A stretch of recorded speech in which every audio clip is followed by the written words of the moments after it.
こんにちは。日本語学習チャンネルビューティフルフレンズ日本語教師の安井です。今回の動画は、よく安井先生ってどうして日本語教師になったんですかって聞かれることがあります。どうしてかなっていうふうに考えたときに、もう高校生くらいの時なんですけれども、私がニュージーランドに行った時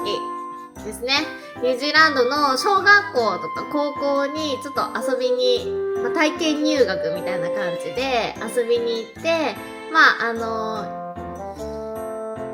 小学校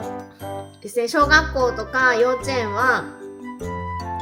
お世話をするボランティアみたいなことをしていました。その時に、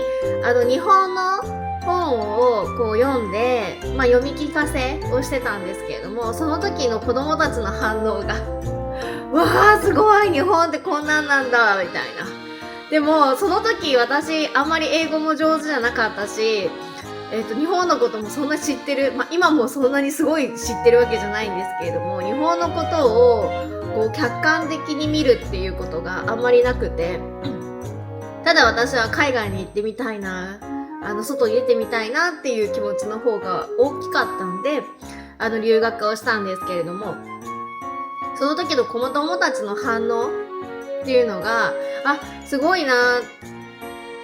こんなにも興味持ってくれてるんだなと思った反面、自分があんまり日本のこと知らなかったりとか、ちゃんと日本語も聞かれたんですけど、日本語も教えられなかったっていうところがあって、こういう教える、携われる、外国人と携われる仕事っていうのがいいなと思って日本語教師を目指しました。高校に行った時とか、あとは海外に出た時もよく思うのが、日本って結構すごい恵まれてんなっていう風に思ったのを覚えています。で、そんなことをちょっと考えてた時に、最近今まで教えた教え子たちっていうのが教えてた時も大人ですけれども、もっと大人になっていろんなビジネスをしてたりとか、いろんなところで活躍してたりとかして、10年前とか今だと15年前ぐらいの教え子から、連絡をもらう機会がありました。すごい覚えてもらってるってめちゃくちゃ嬉しい。覚えてもらえてるってもうめちゃくちゃ嬉しくって、連絡くれたのありがとう、嬉しいみたいな。で、海外に行った時も会いましょう、ぜひ会いましょうっていう風に言ってくれたりとかして、とってもその教えてる時っていうよりかは、その教えた後で数年後、何年か経った後ですね。何年か経った後に活躍している姿を見ると、もうとっても嬉しいなっていうふうに思いました。で、ちょっと部屋を掃除してたりとか、片付けをちょっとしてた時に、すごくたくさんの思い出メッセージっていうのをもらったんで、ちょっと紹介したいなというふうに思います。いっぱいあるんですけど、例えばこんな色紙を、すごい似てませんかこんな色紙をもらったりしました。ちょうど大学受験で、デザイン系ですね、デッサンの試験が必要っていうことで、そのデッサンの練習をしてたりとか、してた時ですかね。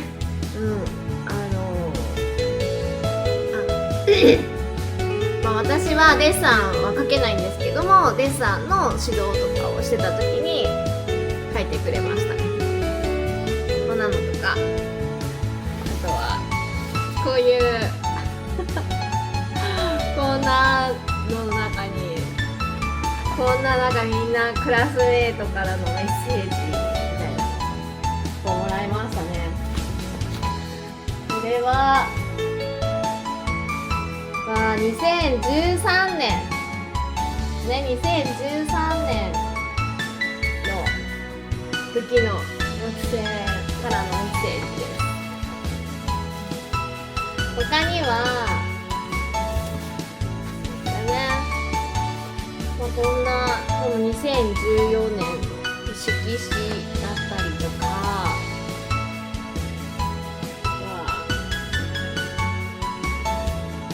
あとはこんな写真があったり、この2013年もうちょうど私が教務主任をやって、もうなんかクラス教務主任をやってクラスをこうまとめてたりとかしてる時ですかね。学校をまとめてた時、お手探り状態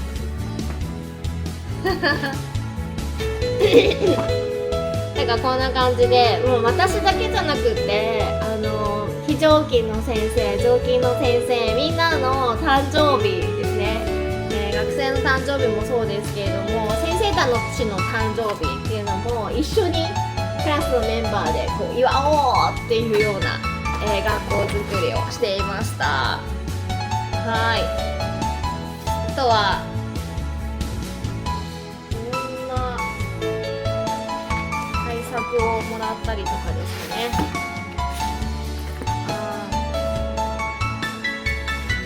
例えばこういうのもエンカウンターを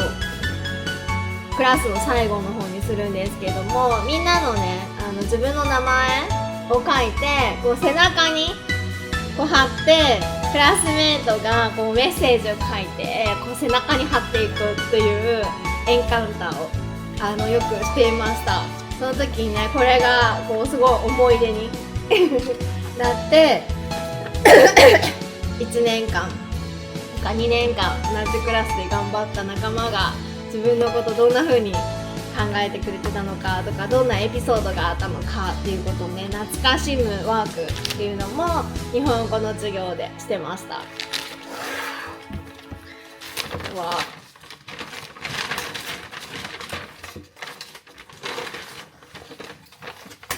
れもすごい